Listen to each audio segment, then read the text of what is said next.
Good morning and welcome to Smell the Coffee this Tuesday morning as we continue to celebrate the life of our founding father, Tata Sam Nujoma. How are you doing?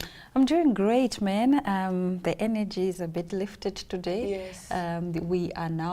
We've switched, I guess, from morning to just now being in a celebratory mode of his life. And I think gratitude as well. To have been alive in the time that he was alive, to have experienced him, and be chosen to reap off the sacrifices that he made. I think we are blessed. We are definitely blessed. And of course, this is Smell the Coffee with Dana Master and Aina Raisa Kweyo. Now, shifting from Namibia to the rest of the world, the Super Bowl happened yesterday, and everybody is like, everyone is just one thing is for sure, they're really not like us. They're not like us. Shout out. Like, there were so many Easter eggs. I don't know, man. Kendrick's brain is amazing. Yes. His brain is what they call a sexy brain. Yes. Because how his mind works, I want to live in his brain for just like a minute. Yeah. Like, just a day, I'll even pay rent. Just to see what happens in there. Because no, I'd rather live rent-free, but go on. Yeah,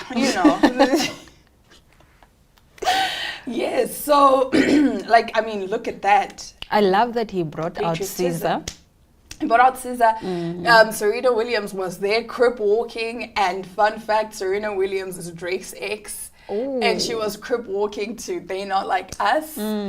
So, yeah, and then he also had Samuel L. Jackson there playing Uncle Sam. So it was, wow. The whole performance. But I saw something where they were rating. They were like, the last 5 Super Bowl performances ranked, and Kendrick's one was number 5. And then I think whose one was number 1? Rihanna's. Number 1 was Rihanna. I think was number 3. Okay. Number 1 was Dr. Dre, Snoop Dogg, 50 Cent, Mary J. Blige. Okay. Yeah. Okay. And then I'll take that. Was Rihanna number 2? I don't know if Rihanna and Usher, one of them was number 2, the other one was number 3. Then number 4 was, I'm forgetting now, but number 5 was Kendrick. Either or, you made it, bruh. You made it, bruh. But I think also it's just a thing of a preference and biased. Also sometimes when it comes to Kendrick, his mind is so, I'm losing the word, but he's got such a complex mind that it's not easy for the simple mind to understand, because people would just see it and be like, why is he wearing a chain with the small letter, with the lowercase a? But that's because A minor, the line in the song that everybody loves and always screams. So it's little things like that where it's like, you guys missed it. You guys wouldn't understand. So I guess that's why for some people it wasn't big enough or great enough. Yeah. But for those that understood. They understood it. They were like, man, this man's mind. If you don't get it, forget about it. But anyway. I think before we go, let's also talk about Rick Ross. Who would have ever thought that Rick Ross is going to be in a Pick n Pay ad? Chomi. We should have known when he was here singing Beautiful Lenine. We should have known. And I think that's Pick n Pay South Africa, right? Yes, it's Pick n Pay South Africa. So if it's Pick n Pay South Africa, it's Pick n Pay Namibia, it's Pick n Botswana, it's Pick n Pay wherever SADC is. Yeah, so shout out to Rick Ross. I think I might just go buy Bry Park now. I like celebrity endorsement deals. If you put a celebrity on, I am going to check it out. You're going to check it out. There's Rick Ross with his Pick n Pay fresh bag. I'm going to check it out. Love. So shout out to Rick Ross. So we're going to Pick n Pay today. Yeah, we should go there. Maybe buy a lunch bar or something. Just one item. Just one item. Rick Ross put us on. Then we go say the comments, shout out to Rick Ross. I was so inspired to go to the shop and buy lunch bar. Yeah, shout out to him. Shout out to him. But anyway, we have more interesting stories coming up after the break, starting with, of course, Kanye West, or as he's now known, Ye. Stick around.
Now, Ye, formerly known as Kanye West, used a Super Bowl commercial on Sunday night to send people to his website as it sells t-shirts emblazoned with the swastika, the symbol of Nazi Germany, which is still used by modern-day far extremists.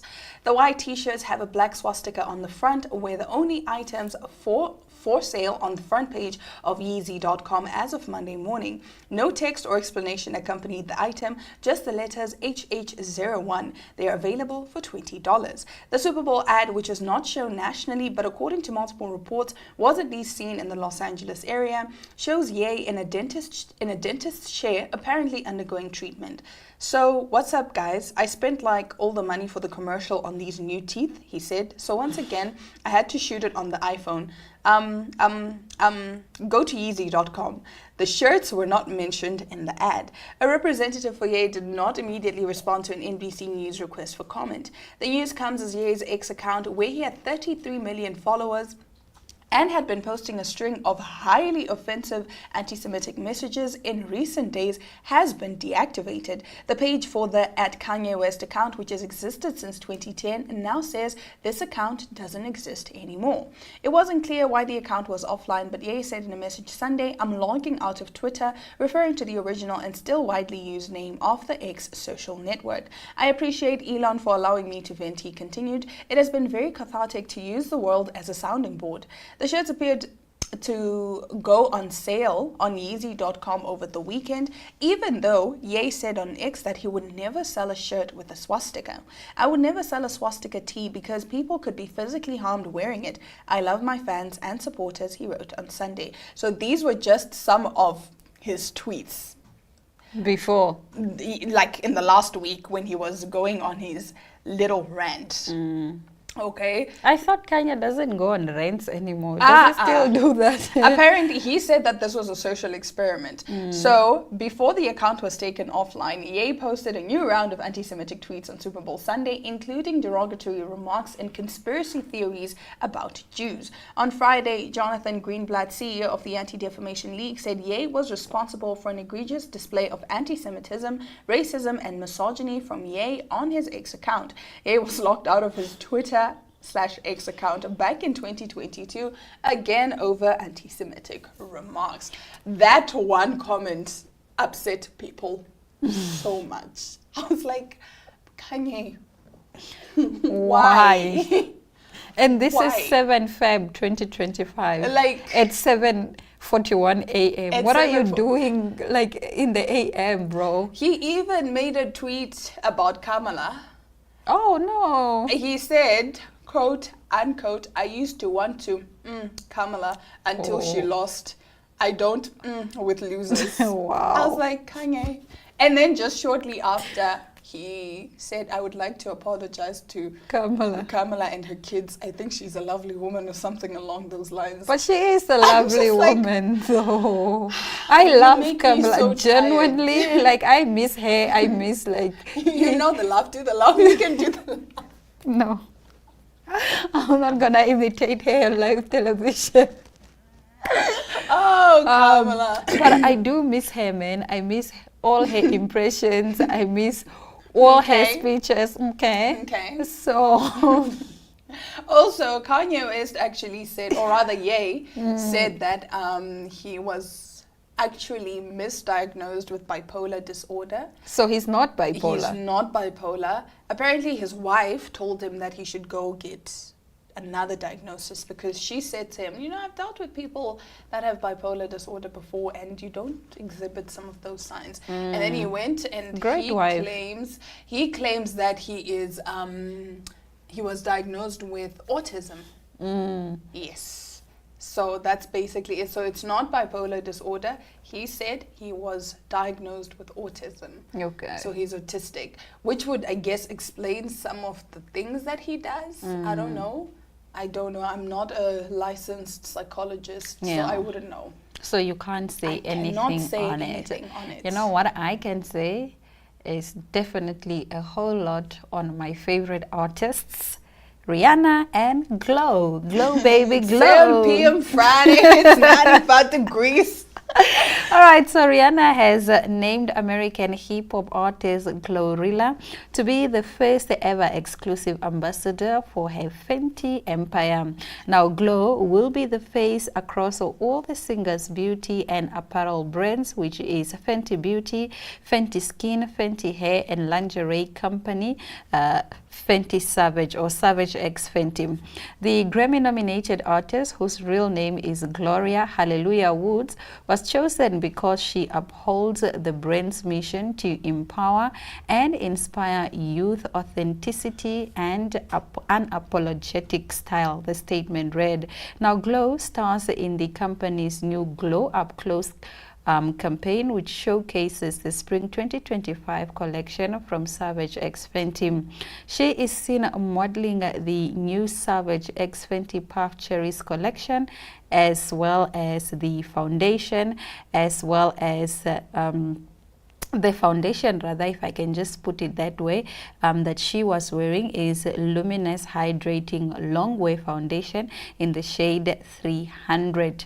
She was also seen wearing the Fenty Beauty Gloss Bomb Sticks High Shine Gloss in a shade Tulip Kisses, a Fenty Skin Butter Dropped Wiped Oil Body Cream, and Fenty Hair Controlling Type Hair Thickening Edge Control Gel. Yo, why do these they're so long? The product has such a long name. But nonetheless, this is what she say. I'm beyond excited to be the first ever joint partner for Fenty brands for Spring 2025. Rihanna has always been such an icon and inspiration, and being chosen to represent her vision across Savage X Fenty and Fenty Beauty is an honor. The spring season is all about celebrating confidence, boldness, and embracing your glow. I can't wait for you to all experience it. Now, Rihanna debuted Fenty Beauty in 2017 in partnership with LVMH. The pop star disrupted the cosmetic category with an inclusive foundation range that spanned 40 shades. She then launched her lingerie company Savage X Fenty in 2018. In 2020, Rihanna expanded her beauty empire to include skincare with Fenty Skin before launching Fenty Hair in 2024. For this favor to find me. Amen. Yeah, Rihanna is doing so well. Yeah. It's Rihanna asking Glow for music in the DM while we've been asking her for music. Like, Rihanna is such a Glow fan. Like, from that, the fact that when she just went online and was singing it's 7 p.m. Friday, and everyone is like, what is that song? Like, obviously those that were in the know knew. Yeah. I didn't know that song. I didn't know that song until I saw. I was like, what is Rihanna singing? And then, but Glow as a person, wow, 10 out of 10. Like, minus nothing. Minus nothing. I love that girl so much. Yeah, because I think their personalities are alike, and that's why they vibe. Now I need Glow a reality really show. Gives me a Rihanna. Now I need a reality show. Because, you know, my sister said to me the other day, Dana, I wonder what Rihanna and A$AP talk about. When she saw that video of her singing at 7 p.m. Friday. A$AP is kind of like relaxed. Okay. She was at a Mariah concert and she's there singing, it was way below. And A$AP is just there. Like, A$AP is really giving reserved, like laid back, chill. That's why my sister was like, I need to know how their relationship works because wow. But opposites attract. Opposites attract, but I would definitely watch their. That's one reality show I would watch. Of A$AP and Rihanna, or Rihanna of just and Rihanna. Glow. Rihanna and Glow, and then maybe cameos by A$AP because I understand he may be a bit reserved and like, nah, I don't want the camera in my face. But that's one reality family show dynamics. Oh.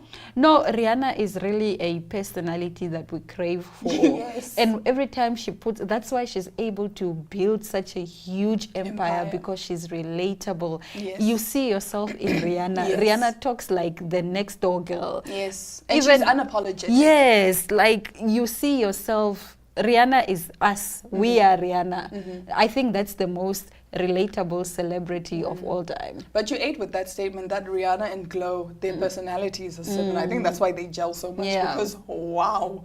But anyway, that does bring us to the end of our top stories. Stick around because after the break, we'll be bringing you an exciting interview.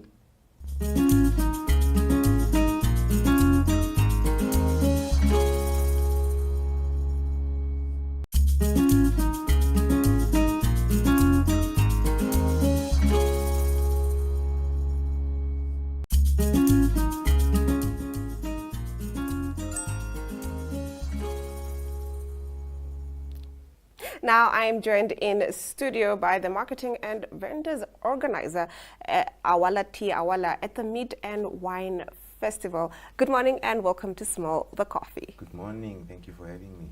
I am a Herero, and you already know you had me at meat with this festival.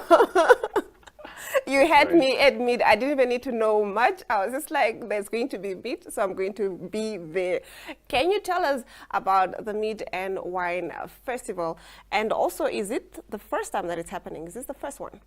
All right, the Meat and Wine Festival, yes, it's the first time it's happening, according to us, from our side of things as event planners. Well, meat and Namibia, those two things fall in the same category all the time. That's what the world knows about us, at least one of the good things. And wine is something that we like, Moody and I, you know, the event organizers. And we thought, why can't we just fuse these two things together at one very, very nice venue, which was now Country Club that we chose. I love that. I love that. What would you say sets apart this festival from other festivals? Not necessarily meat and wine festivals, but just other festivals. Well, I can say it's probably the whole gourmet part of it, where it meets the wine, where gourmet meets wine, where you can show, where chefs are showcasing what they do on a large platform, where you can taste foods as well. And we can call that pairing in a way.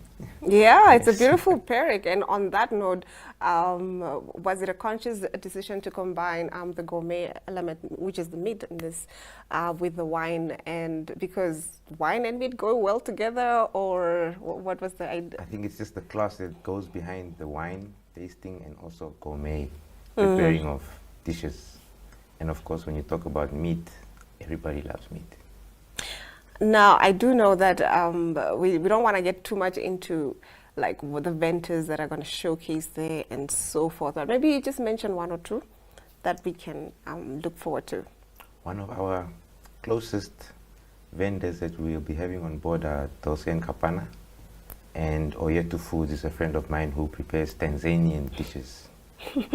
I love that. I love that. So we're not only going to have local cuisine there, we're also going to have a more a feel that incorporates almost everybody, like on an international level. Correct. Can you highlight some of the key things that this festival will do in terms of collaborating with the local local wine producers and also the meat producers? Because I'm a Herero, we are cattle producers, and we know we produce the beef. So I'm quite excited for such a festival, you know. So can you mention some of the key factors of why you guys did this and why it's important to do something like this? I think the most important factor why we're doing this is because, number one, we are real estate agents by profession, and networking is everything in Namibia. So unless we all get to meet at one place and discuss the one thing we are all interested in at that time, I feel we won't really go far. So that's why we created this niche event just for networking mainly. And at the end of the day, all the vendors and everyone that comes there will leave with each other's cards, and then they'll all know what each other, or what they do, or what services all of them offer. I know where I can go sell my goats. 100%. Whether it's in terms of hospitality also, because we've got a team that's coming on there. It's called Prosperate Hospitality School. So they'll be coming to showcase what they do in the space of hospitality in terms of catering, serving. They also have gourmet chefs, etc., etc. So it does feel like you guys are hitting the ground running. This is your first one, and I feel like you have big names on board already, and it feels like it's going to be very, very big. Is that what you guys were expecting, or you are sort of surprised at the turnout? To be honest, we are big. And we should believe we are big all the time. I love that. No matter what you do. I love that. What does the festival, how does the festival promote sustainability, especially in terms of local sourcing and environmental impact? Okay, in terms of that, probably the choice of venue that we had chosen in this instance. Other than that, well, supporting local, everything is good about supporting local, because we sort of handpicked our vendors, so we could create a very diverse sort of setup. So we didn't just choose one type of person. We went and chose someone who makes you know, traditional foods. Some people who are really good with the gourmet dishes, preparing them, that presentation looks good. And of course your kapana and then your other types of foods combination. Some people are bringing platters. And we've got restaurants sitting up there as well. I love that. Now, aside from the food and wine that everybody is looking forward to, I'm looking forward to the meat especially, what other forms of entertainment can attendees look forward to? Okay, well, what complements an event like this is just, to me, it's music. Music. We'll be having some DJs. We'll be releasing their names very soon this week on board. And we're going to be having an artist as well, an artist as in a painter, who will be showcasing what he does as well, and he'll be auctioning a painting that will complement the event at the end of the night. So we're gonna have somebody who's gonna live paint at the event. Wow, that is so big and also very diverse. You know, like I don't think I've gone to a festival and seen that. 100%. I love that. Now, how do you foresee the festival evolving over the coming years? I know this is your first year right now. Yes, that's a good question. The way I see it, right? For now, it's a very niche, close-knitted type of event. But the way I see it in future is we're going to need a bigger field and incorporate as many more people from different towns, different regions as well, so we can showcase what happens in Namibia as a whole in Windhoek. And probably take it out of Windhoek as well, the bigger we grow. Maybe it doesn't need to be a Windhoek activity, can be maybe a coastal town activity 100%. and so forth. For young entrepreneurs out there watching this and seeing what you're doing, on the first run, which is quite big, what advice do you have for them? First thing, plan. If you fail to plan, you plan to fail. Choose the right team to work with all the time, a dedicated team that you can bump heads with, grow and get things done. And lastly, always have your connections right. Yes. I love that. Well, you heard it from the man himself. Of course, you will be seeing me at the festival. Can we go through the dates again, actually? It's the 26th of October. 26th of October. So I'm definitely going to be there enjoying my red meat with a good glass of wine. And obviously, you guys should make yourself all the way there. And maybe you get a chance to chat with me. We'll be right back after this.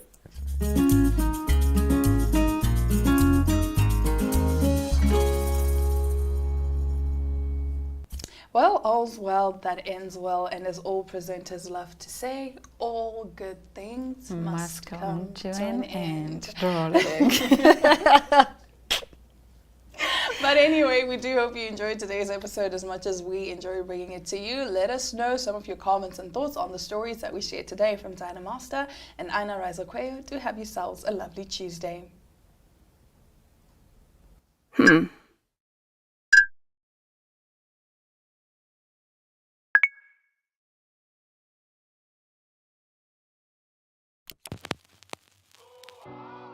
eTicket, your online ticket solution for events and event marketing, bringing you ease of mind and making sure that your event gets out there.